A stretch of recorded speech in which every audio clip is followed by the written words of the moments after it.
Quando eu voltei da minha viagem de trabalho, tudo o que eu queria era um banho quente e silêncio. Mas, assim que abri a porta do meu apartamento, percebi que minha vida jamais seria a mesma. A sala que eu comprei com tanto esforço tinha sido transformada em um estúdio de gravação, cheio de ring lights, câmeras e cabos, tudo montado pela minha irmã mimada, enquanto meus pais diziam que um quartinho era suficiente para mim. Naquele momento, eu descobri até onde minha família seria capaz de ir para me apagar dentro da minha própria casa. O que eles não imaginavam, é que dessa vez eu não ficaria calada. E a decisão que tomei naquele dia virou o destino de todos de cabeça para baixo. Se você quer saber como uma simples ligação mudou tudo, fique até o final. Olá, seja bem-vindo ao canal Histórias Surpreendentes. Curta e se inscreva nesse canal, aproveite e ative as notificações, comente aqui de qual cidade você está assistindo, vou adorar saber e deixar um coração no seu comentário. Vale lembrar que os nossos vídeos não são relatos reais, são histórias voltadas apenas para o entretenimento. Toda a criação e edição são feitas pelo proprietário do canal. Eu sempre achei que independência fosse um tipo de armadura. Quando finalmente comprei meu próprio apartamento em Belo Horizonte, com meu salário, minhas horas extras e meus finais de semana virados no trabalho, imaginei que aquele espaço seria o único lugar onde eu estaria a salvo das comparações, das grosserias veladas e das prioridades distorcidas da minha família. Eu cresci ouvindo que minha irmã mais nova precisava de mais atenção, de mais recursos, de mais oportunidades. Ela nasceu para brilhar, minha mãe dizia. Você é forte, aguenta tudo. E eu, como sempre, engolia e seguia, porque ser a filha que aguenta tudo é um lugar confortável para quem não quer olhar para o próprio favoritismo. Mas nada, absolutamente nada, me preparou para o que encontrei quando voltei de uma viagem de trabalho de 3 dias.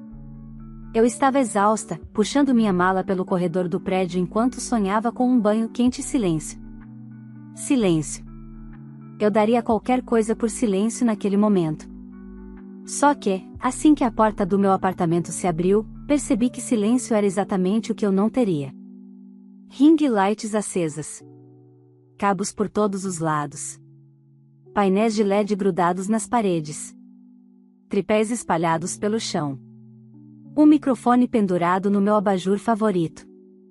E bem no meio da sala, minha irmã, Isabela, com aquela voz doce e irritante de quem acha que o mundo existe para servi-la. Ela ria para a câmera, cabelo perfeitamente arrumado, maquiagem impecável, falando para seguidores que eu nem sabia que ela tinha. Atrás dela, meus pais observavam tudo com a naturalidade de quem assina uma escritura. Por alguns segundos, fiquei parada, incapaz de entender. Era como se eu tivesse entrado em um apartamento que não era meu. Como se minha vida tivesse sido tomada enquanto eu não estava olhando. O cheiro de luz quente e suor de gravação pairava no ar, misturado a perfume barato e café derramado no meu tapete novo. Eu sentia meu coração bater nas têmporas quando finalmente consegui falar. O que está acontecendo aqui? Meu pai foi o primeiro a responder, virando-se para mim com aquele tom que misturava impaciência e superioridade. Você não precisa desse apartamento todo. Um quartinho está ótimo para você. Sua irmã precisa realizar o sonho dela, virar uma influencer de verdade. Isso aqui vai ajudar. Minha irmã riu, um riso curto, venenoso. É isso, mana. Meus sonhos são prioridade nessa família. Além do mais, o que é seu também é nosso, você sabe disso. Eu sabia que minha família tinha um histórico de ultrapassar limites. Mas era como se, naquele instante, eles tivessem rasgado qualquer fachada de consideração.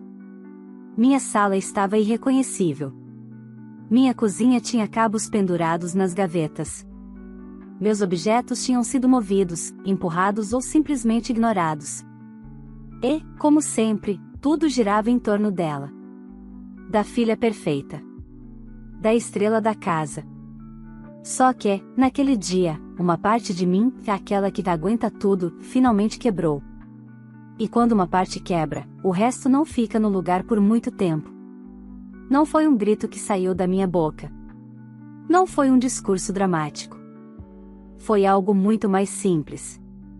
Muito mais calmo. Muito mais definitivo. Peguei meu celular. E disquei o número que eles jamais imaginaram que eu teria coragem de ligar, Naquele momento, enquanto a campainha ecoava do outro lado da linha, eu ainda não sabia que aquela decisão mudaria absolutamente tudo. Que não apenas meu apartamento, mas toda a estrutura da minha família, cada mentira, cada desculpa, cada preferência, estava prestes a ruir como um prédio mal construído. Eu só sabia de uma coisa: eu não ia mais ser a filha que aguenta tudo. A polícia chegou mais rápido do que eu esperava. Talvez porque fosse uma tarde de terça-feira, talvez porque meu prédio fosse conhecido por prezar pela ordem, talvez apenas porque, pela primeira vez na vida, era eu quem realmente precisava de ajuda, e eu finalmente tinha pedido. 2 policiais bateram a porta com firmeza, e de repente a música de fundo que Isabela usava para gravar silenciou, como se alguém tivesse cortado a energia do cenário improvisado. Meu pai abriu a porta no automático, acreditando que fosse algum vizinho incomodado. Mas quando viu as fardas, soltou um boa tarde desajeitado, tentando se colocar entre eles e o interior do meu apartamento, como se ainda pudesse controlar a narrativa. Recebemos uma chamada sobre possível invasão de propriedade, o policial disse. Quem é a responsável pelo apartamento? Levantei a mão antes que minha mãe pudesse falar qualquer coisa. Eu. O apartamento é meu. Está no meu nome. E ninguém aqui tinha permissão para transformar isso em, seja lá o que for isso. O olhar dos policiais percorreu a sala, passando por cada ring light, cada caixa de equipamento, cada cabo espalhado, cada objeto que não pertencia a eles e estava claramente fora do lugar. A expressão deles mudou imediatamente. Não era mais uma situação doméstica simples. Era algo que tinha escalado. Senhora, eles vivem aqui? Perguntou o outro policial. Não, respondi. Eu moro sozinha. Viajei a trabalho por 3 dias e voltei para isso. Eu não autorizei nada. Nem a presença, nem o uso do espaço, muito menos gravações. Minha irmã soltou um bufar teatral, revirando os olhos como se eu estivesse interpretando uma novela barata. Gente, pelo amor de Deus, ela disse, virando-se para os policiais com aquele sorriso treinado. Eu só estou gravando conteúdo. Sou criadora digital. Minha irmã é meio exagerada, entende? Família briga, coisas normais. O policial nem piscou. Documentos do apartamento, por favor. Eu tinha tudo no meu e-mail e na pasta física dentro do meu quarto. Em minutos, entreguei escritura, contrato de compra e até o comprovante do condomínio em meu nome. Meu pai abriu a boca para falar, mas o policial o interrompeu. Senhor, a situação é simples. Se o imóvel não é seu e a proprietária não autorizou a ocupação ou a atividade comercial, vocês precisam se retirar imediatamente. Minha mãe arregalou os olhos. Como assim retirar? Nós somos família. Ela sempre disse que tudo o que tem também é nosso. E outra, estamos dando apoio para a Isabela crescer. É um investimento. O policial manteve o tom profissional, mas ficou evidente que a paciência dele estava se esgotando. Investimento ou não, a proprietária está dizendo que não autorizou nada. E essa situação configura o uso indevido do imóvel. Para evitar que isso vire algo maior, vocês precisam sair agora. Equipamentos incluídos. Isabela deu um passo à frente, indignada. Vocês não entendem. Meus seguidores estão esperando minha live de hoje. Eu preciso desse lugar para continuar crescendo. Não dá para montar tudo de novo lá em casa. Meu quarto é minúsculo. Problema seu, eu disse, pela primeira vez deixando a raiva escapar. Uma raiva fria, silenciosa. Você não tinha que ter montado nada aqui. Nem pisado aqui. Minha mãe me lançou um olhar de pura incredulidade, como se eu estivesse cometendo um pecado imperdoável. Você vai destruir o futuro da sua irmã por causa de um apartamento vazio? Ela acusou. Sempre foi tão egoísta. Algo dentro de mim se alinhou, como um quebra-cabeça que finalmente revela o desenho completo. E vocês acham normal destruir minha privacidade? Meu patrimônio? Minha segurança? Só porque ela quer virar influencer? O policial interferiu. Senhora, vamos retirar todos. Se quiser registrar boletim de ocorrência, podemos acompanhar. Eu concordei. Eles assistiram, impotentes, enquanto os policiais orientavam meus pais e minha irmã a desmontarem cada equipamento. Tripés foram recolhidos, ring lights apagadas, caixas empurradas de volta para dentro das malas. A cada objeto que saía pela porta, eu sentia como se alguém estivesse arrancando um peso do meu peito, mas deixando o outro nascer. Porque enquanto observava, percebia algo inquietante: eles não estavam arrependidos. Não estavam confusos. Não estavam nem envergonhados. Estavam irritados. Irritados porque, pela primeira vez, eu tinha dito não.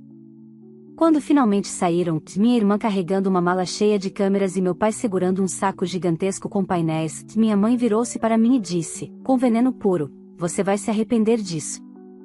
Uma hora você vai precisar da gente. E quando precisar, não conte com essa família." Eu a encarei com uma calma que nem sabia que tinha. Já não conto faz tempo.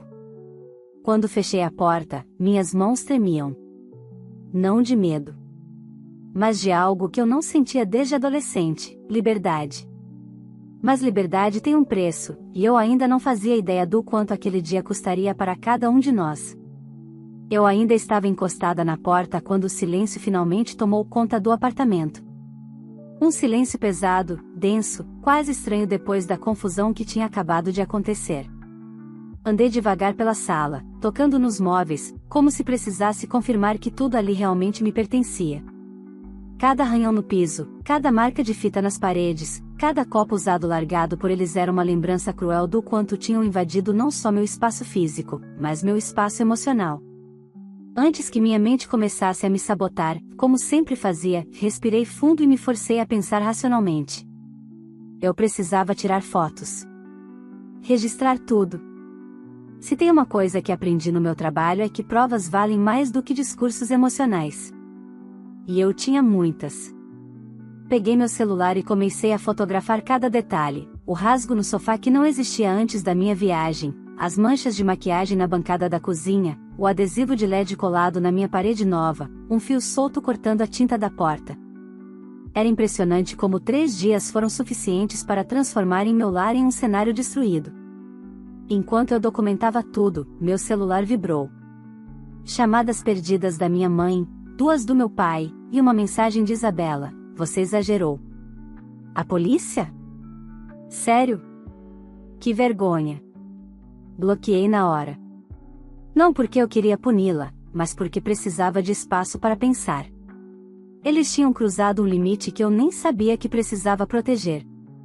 E quanto mais eu olhava em volta, mais percebia que isso não era só desrespeito, era abuso. De confiança. De espaço. De mim. Quando terminei de registrar tudo, sentei no chão, encostada na bancada, e só então percebi que não tinha comido nada desde cedo. Meu estômago roncou exatamente quando a campainha tocou. Dei um pulo, o coração disparado, achando que fossem eles voltando para brigar. Mas, pela janelinha, vi o porteiro segurando um envelope. "Boa tarde, Dona Larissa", disse ele. "A síndica pediu para entregar isso pessoalmente." Meu coração afundou.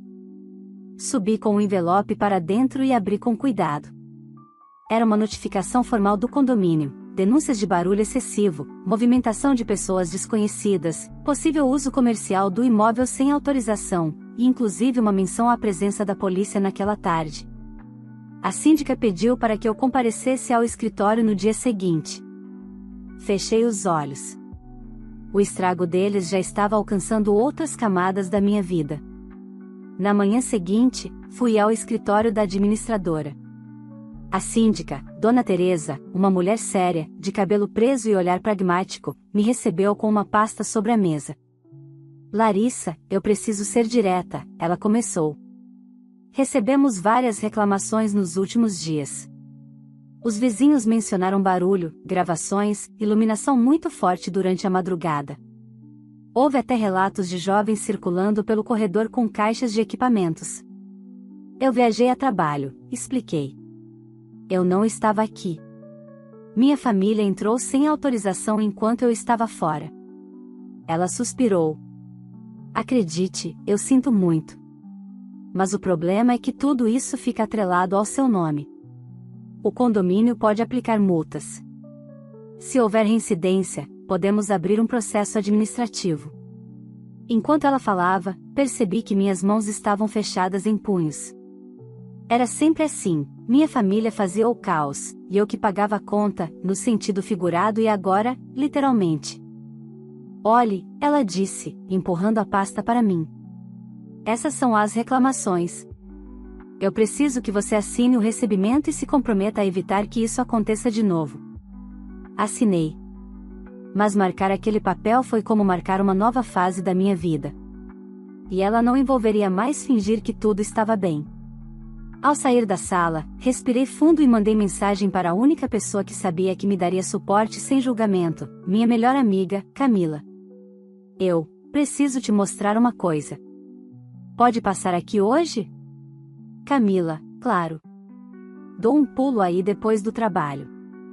Quando ela chegou, horas depois, eu já tinha organizado tudo na TV da sala, fotos das danificações, prints das mensagens, a notificação do condomínio, e até vídeos que encontrei na internet. Minha irmã tinha postado stories e lives dentro do meu AP, mostrando partes do ambiente sem sequer se dar ao trabalho de esconder minha correspondência com meu nome completo. Camila ficou em silêncio por alguns segundos, depois deixou escapar um assobio baixo. Lari, isso é seríssimo. Isso dá processo. E não é só de família não. É judicial mesmo. Ouvir isso em voz alta mexeu comigo.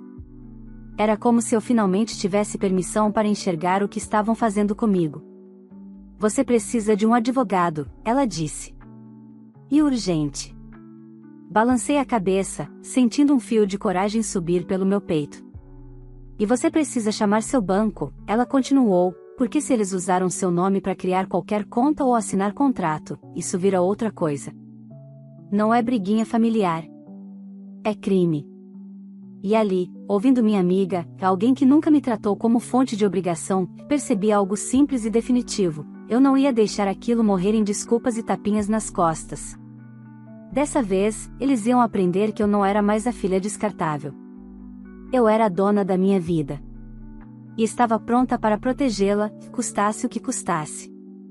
No dia seguinte, acordei com a sensação de que alguma coisa dentro de mim tinha se realinhado durante a noite. Não era exatamente paz, mas também não era medo. Era algo mais parecido com uma decisão que finalmente encontrou lugar. Eu sabia o que precisava fazer, e dessa vez não haveria hesitação. Abri meu notebook ainda na mesa da cozinha, com uma xícara de café forte ao lado, e comecei minha primeira tarefa: descobrir até onde minha família tinha ido na ousadia deles. Se tem uma vantagem em trabalhar com tecnologia, é saber exatamente onde procurar. Abri minhas contas bancárias, meus aplicativos, fiz buscas com meu CPF, procurei possíveis autorizações usadas sem minha permissão. E lá estava. Uma conta digital recém-criada em uma fintech. No meu nome. No meu CPF. Com o meu endereço.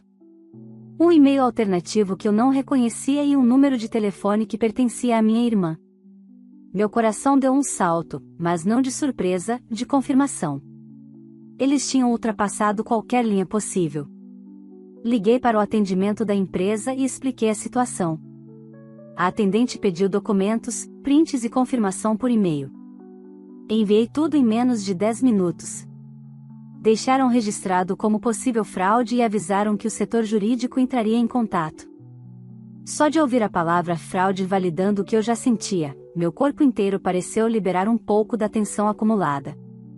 Minha segunda tarefa era ainda maior: procurar um advogado. Camila me mandou o contato de uma profissional especializada em direito civil e direito do consumidor, a doutora Renata Vale. Pesquisei sobre ela antes, parecia séria, direta, boa em lidar com casos complexos que misturavam família, patrimônio e danos emocionais. Liguei. A secretária atendeu e, depois de alguns minutos, me encaixou para uma consulta no mesmo dia. Passei o resto da manhã juntando as provas em uma pasta organizada: fotos, prints de stories da minha irmã, mensagens da minha mãe e do meu pai, a notificação do condomínio, prints da conta fraudulenta, e até a certidão comprovando a propriedade do apartamento. À tarde, peguei um táxi para o escritório da advogada.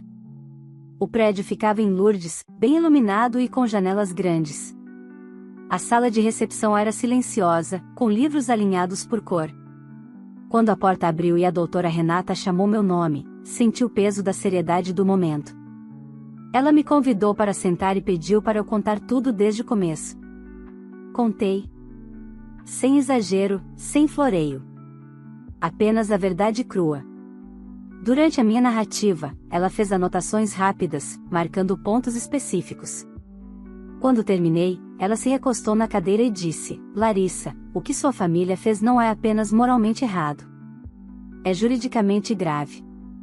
Estamos falando de invasão de domicílio, uso indevido de propriedade privada, possível dano ao patrimônio, perturbação do sossego, assédio, e o mais sério, uso indevido de dados pessoais para abertura de conta.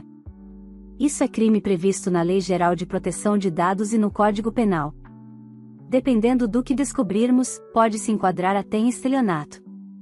Meu peito apertou.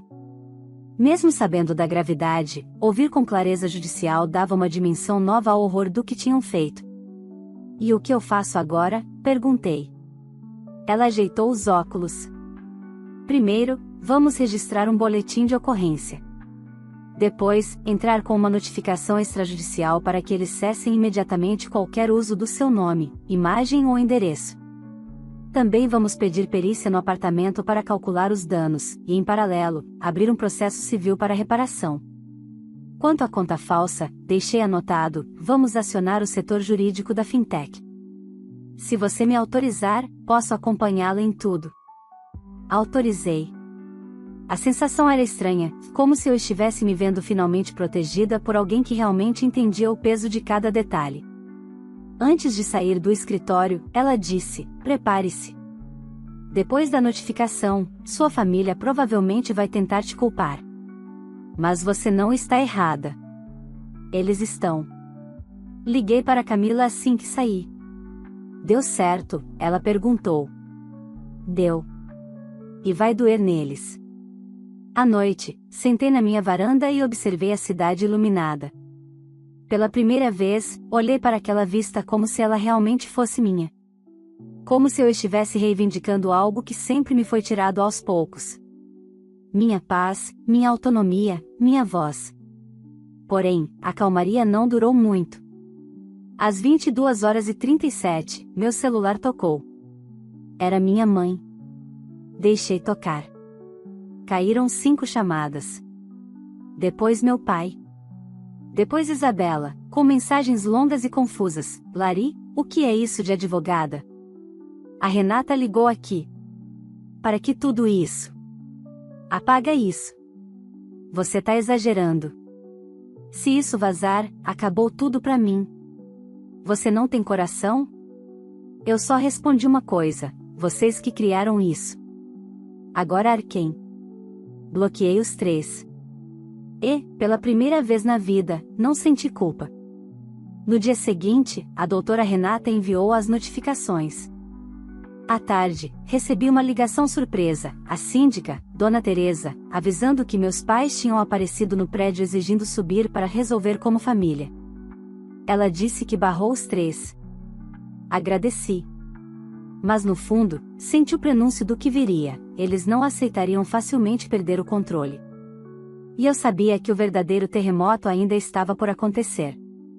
A notificação extrajudicial não demorou para fazer efeito. 2 dias depois, eu já podia sentir a pressão se acumulando, não sobre mim, mas sobre eles. E isso, de certa forma, me assustava mais do que eu admitia. Minha família nunca lidou bem com limites. Para eles, fronteira era sinônimo de desafio, e não de respeito. No final da tarde, a doutora Renata me ligou. Larissa, eles receberam a notificação. E, como prevíamos, tentaram entrar em contato comigo para conversar informalmente. Recusei. Agora seguimos conforme planejado. E o boletim de ocorrência? Registrado e anexado. O próximo passo será protocolar o pedido de perícia e as medidas cíveis. Prepare-se, é comum que, diante disso, sua família tente inverter a culpa. Não se abale. Eu agradeci, mas, quando desliguei, senti o impacto. Aquela não era só uma disputa legal. Era uma guerra emocional contra pessoas que, por mais tóxicas que fossem, eu passei a vida tentando agradar. Mas não mais. Naquela noite, recebi mensagens inesperadas. Não dos meus pais ou da minha irmã, mas de um número desconhecido. Soube que você colocou sua família no tribunal. Que vergonha. Somos parentes, mas não se preocupe, não quero me envolver. Só acho que você exagerou. Sua irmã está muito abalada. Como conseguiu fazer isso com ela? Bloqueei todos. A sensação não era de culpa, era de invasão. Eles estavam tentando cercar meu psicológico como sempre fizeram. Horas depois, outro número apareceu na tela. Pensei em ignorar, mas algo me fez atender. Larissa, aqui é a doutora Renata. Recebemos retorno da Fintech. A conta será bloqueada e imediatamente encaminhada para investigação, incluindo a origem do cadastro. Eles solicitaram seu depoimento para reforçar a denúncia. Ótimo, respondi, firme. A advogada continuou, e mais, uma das empresas de equipamentos eletrônicos onde sua irmã fez parceria informal entrou em contato. Eles receberam a notificação e querem esclarecimentos. Parece que, para conseguir alguns itens emprestados, sua irmã afirmou que o seu apartamento, era o cenário oficial dela. Isso caracteriza a obtenção de vantagem por meio de informação falsa. Meu estômago deu um nó. E o que isso significa? Que ela pode ser responsabilizada também na esfera civil. Estamos adicionando ao processo. A cada nova descoberta, a dimensão da manipulação deles ficava maior. Enquanto eu tentava seguir minha vida de forma honesta, minha família usava meu nome, meu patrimônio e minha identidade como ferramentas para sustentar as fantasias da minha irmã. No dia seguinte, fui ao trabalho, mas não consegui me concentrar. Tentei responder e-mails, mas minha mente voltava para o apartamento, para a notificação, para os danos. No horário do almoço, Camila apareceu no meu prédio. Vim te tirar daqui por 1 hora. Bora respirar. Fomos a um restaurante simples ali perto, e enquanto comíamos, contei tudo a ela. Cada detalhe novo parecia deixar minha amiga mais indignada. Lari, isso não é só abuso familiar. É roubo. É falsidade ideológica. Sabe quantas pessoas passam a vida inteira pagando por coisas que não fizeram porque a família mexeu onde não devia? Você está certa. Eles é que nunca foram confrontados. Aquelas palavras me sustentaram pelo resto da tarde. Quando cheguei em casa, porém, encontrei algo inesperado. Um envelope preso à minha porta. Não tinha remetente. Abri com cuidado. Dentro, havia uma carta escrita à mão, e da minha mãe. Larissa, eu e seu pai estamos desesperados. Sua irmã não está bem. Ela está com crises de ansiedade, não quer comer, não quer sair do quarto. Você colocou um peso enorme nas costas dela. Se isso sair na internet, a vida dela acaba. Pedimos que retire as denúncias. Vamos conversar como família. Você está destruindo nossa casa. Mamãe. A leitura daquela carta foi como engolir pedras. Não havia um pedido de desculpas. Não havia reconhecimento. Só culpa. Só manipulação. Só a velha estratégia de transformar tudo em minha responsabilidade. Sentei no sofá e fiquei olhando para o papel por longos minutos.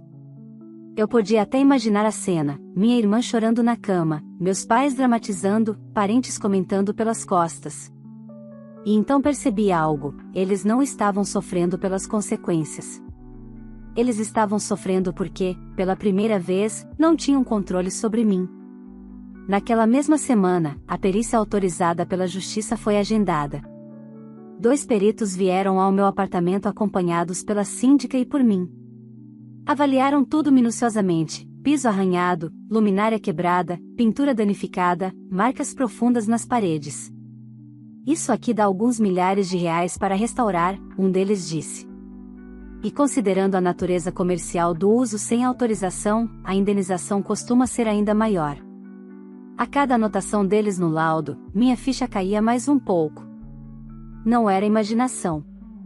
Não era exagero. Minha família tinha causado um rombo real no meu patrimônio, e não se importava. No fim da visita, a síndica se virou para mim. Se precisar de depoimento formal do condomínio, posso fornecer. Tudo isso que aconteceu é inadmissível. Obrigada, murmurei. Ela concordou.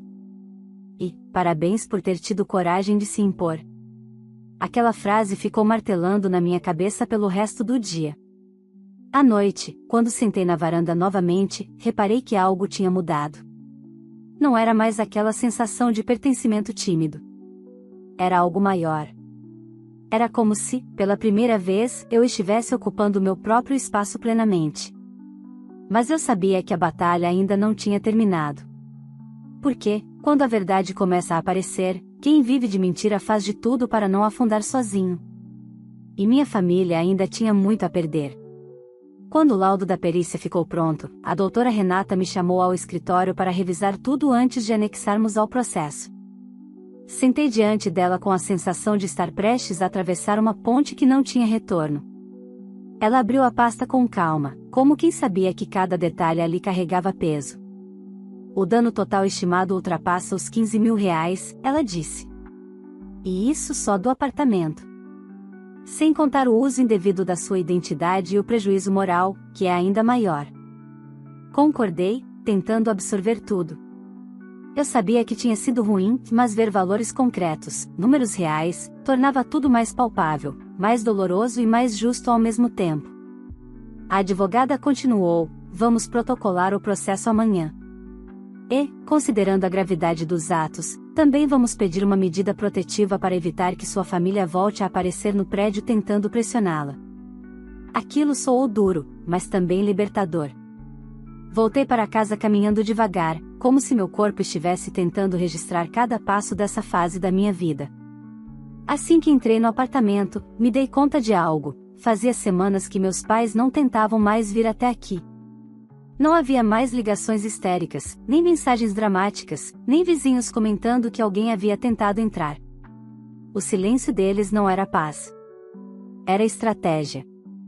O que, de certa forma, só provava que a advogada estava certa, e eles só sabiam recuar quando percebiam que não tinham mais poder. Mas a calmaria acabou naquela mesma noite. Às 9h30, recebi uma chamada de vídeo inesperada da minha irmã. Meu dedo ficou suspenso sobre o botão de recusar, mas algo em mim disse para atender. Talvez porque eu precisasse ver com meus próprios olhos quem ela realmente era sem a plateia. Assim que a câmera abriu, Isabela apareceu com o rosto inchado de choro, maquiagem borrada e uma expressão derrotada que eu nunca tinha visto antes. Larissa, por favor. Eu preciso falar com você. Fiquei muda por alguns segundos, analisando aquela nova faceta dela, não a blogueira sorridente, não a menina mimada, mas alguém confrontado pelas próprias escolhas. Fala, eu disse, sem me inclinar, sem suavizar o tom. Ela respirou fundo. Minhas parcerias acabaram. A empresa de iluminação cancelou o contrato, e a loja de acessórios quer o dinheiro de volta. Estão dizendo que eu menti sobre o cenário ser meu, que eu usei sua identidade. Isso vai arruinar tudo. Eu não tenho como pagar. Eu não tenho como. Ela começou a soluçar, tentando formular palavras que não vinham. E o que você quer que eu faça sobre isso? Perguntei. Você podia retirar a denúncia. Só isso. Depois a gente conversa, a gente se acerta. Eu prometo que não entro mais no seu apartamento. Por um momento, uma parte muito antiga de mim, aquela que desde criança tentava ser compreensiva, equilibrada, a filha que segura tudo, tentou se levantar. Mas ela já não existia mais. Isabela, respondi, firme. Você mexeu no que era meu. Usou meu nome, meu CPF, minha casa. Meu trabalho. Meu silêncio. E achou que não ia dar em nada. Agora está assustada porque, pela primeira vez, as consequências caíram no seu colo. Ela abaixou o rosto. chorava como se fosse a maior tragédia do mundo, e talvez fosse, para alguém acostumada a nunca ser responsabilizada. Eu vou perder tudo, você só está perdendo o que construiu em cima de mim. Ela ergueu o olhar, desesperada. Você não sente nem um pouco de pena? Não, respondi sem hesitar. Porque pena eu senti a vida inteira. E olha onde isso me levou. Isabela desligou abruptamente. E, pela primeira vez, o silêncio que ficou não doeu, libertou. No dia seguinte, o processo foi protocolado. As semanas seguintes foram uma sequência de despachos, notificações e atualizações da advogada. A medida protetiva foi concedida, impedindo qualquer tentativa de contato físico. Meus pais tentaram recorrer, alegando exagero, mas o juiz rejeitou. Algumas semanas depois, recebi a notícia de que a conta fraudulenta aberta em meu nome estava sob investigação criminal. A fintech enviou documentos confirmando que o cadastro havia sido feito no celular da minha irmã e com o e-mail dela. Era o ponto final que faltava. Aos poucos, tudo se desenrolou com precisão: indenização, reembolso dos danos, responsabilização formal pelo uso irregular dos meus dados, multas aplicadas pelo condomínio, perdas comerciais para minha irmã, e uma rachadura irreversível na imagem da minha família perante o círculo social deles. Nenhuma lágrima deles reverteu nada. Nenhuma tentativa de conversa, nenhum pedido de acordo familiar, nenhuma chantagem emocional. Eu mantive distância. E, pela primeira vez na vida, distância não era sinônimo de solidão, já era sinônimo de segurança. Meses depois, numa manhã tranquila de domingo, sentei na minha varanda com uma xícara de café, olhando o horizonte de Belo Horizonte iluminado pelo sol. Respirava fundo, sentindo o ar leve, orgulhosa do silêncio que antes me aterrorizava, mas agora era meu aliado. Pela primeira vez, entendi algo simples: família que não respeita limites não é família, é risco. E eu tinha escolhido sobreviver. Não reatei laços. Não respondi mensagens. Não busquei reconciliação. Eles fizeram suas escolhas. E eu fiz a minha. Uma escolha que finalmente me devolveu tudo que sempre foi meu: meu nome, meu lar, minha paz. Se essa história mexeu com você, já aproveita e curte esse vídeo, porque isso ajuda demais o canal a crescer. E se você gosta de histórias emocionantes, cheias de viradas e superação, se inscreve no canal e ativa o sininho para não perder nenhuma das próximas. Agora me conta aqui nos comentários: você faria o mesmo que a filha fez? Você teria coragem de enfrentar a própria família para proteger aquilo que é seu? Quero muito saber a sua opinião. E aproveita para comentar também de qual cidade você está assistindo esse vídeo, porque eu adoro ver até onde essas histórias chegam, e vou passar nos comentários para deixar um coração especial para você. Ah, e claro, compartilhe esse vídeo com alguém que precisa ouvir essa mensagem de força e limite. Às vezes, a coragem de uma pessoa inspira outra a se posicionar também. Obrigada por acompanhar até aqui, e nos vemos no próximo capítulo de mais uma história emocionante. Vale lembrar que os nossos vídeos não são relatos reais, são histórias voltadas apenas para o entretenimento. Toda a criação e edição são feitas pelo proprietário do canal.